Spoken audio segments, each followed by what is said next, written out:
Where focus goes, energy flows. And on that topic, have you seen the Central Park Five, titled When They See Us? I tried to watch it a few nights ago, and I could barely get past the first 20, maybe 25 minutes. It goes against one of my primary rules of therapy when I'm with my clients. I always tell my client to stop repeating that negative narrative, the narrative that you use every time you try to justify the state of your current life. And what that does is it brings back the same memory as if it happened the very first time. So it is literally death by 1,000 cuts, because you're just re-traumatizing yourself every time you tell that story. And that's exactly how I felt. I felt the anger and rage coming up through me, and because I'm a trained professional, I realized that this is not where I want my body to go. It also contributes to a condition that I believe exists largely in our community.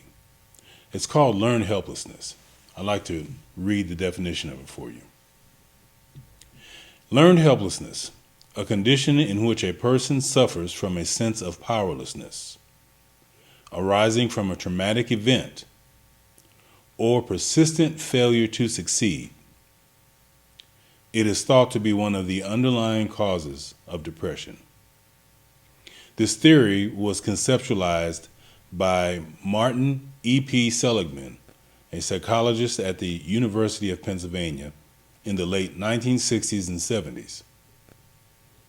While conducting experimental research on classical conditioning, Seligman inadvertently discovered that dogs that had received unavoidable electric shocks failed to take action in subsequent situations, even those in which escape or avoidance was in fact possible. That's a key statement. Whereas dogs that had not received that unavoidable shock immediately took action in subsequent situations. And it goes on to describe how they adjusted the experiments for humans, gave them similar external stressors, obviously not shock, electric shock that is, and that, lo and behold, they responded the same way. In many ways, our community, in large part, that is considered to be or is labeled under the racial terminology of black, a color, has experienced generational trauma, which in turn has internalized this feeling of learned helplessness, which is that feeling that comes back up every time you try to watch that movie or that documentary. Let's take a look at the title. When They See Us.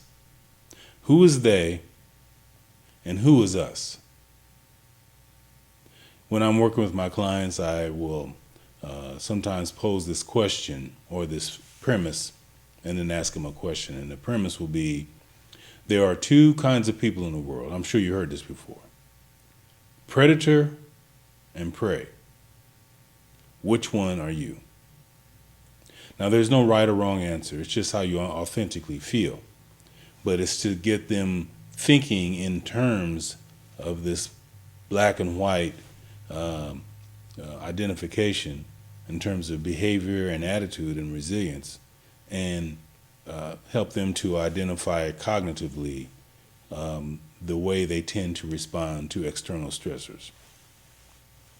So in this title, When They See Us, who is they and who is us?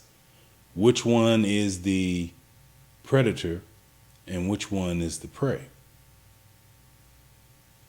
And do you feel like that if you are in the category of us? And quite clearly, they is referring to members of a group that's considered to be a dominant majority in this country, and you know what color that is. And us is the group that tends to fall in the color that's statistically on the bottom in almost every quality of life category. And you know what color that is. Next, there was a cast interview that involved all of the cast, the director, and producer. And the title of the interview was, "Can All Boys Be Equal?" Which is another question that, similar to the first one, I have to question, is that an empowering title? Does that title inspire victory? And does it inspire control? Is it put us in the predator category or the prey category? Can all boys be equal? It implies that there is some external organization that makes that final determination of equality. And who would that organization be? And are you okay with that acceptance of someone else determining whether you or your children who look like you are equal as other boys? I want to ask you this question, and it's going to require you to be intellectually honest. Let's look at this label that we identify with. This label of racial terminology that was created by the European construct for economic purposes of the transatlantic slave trade.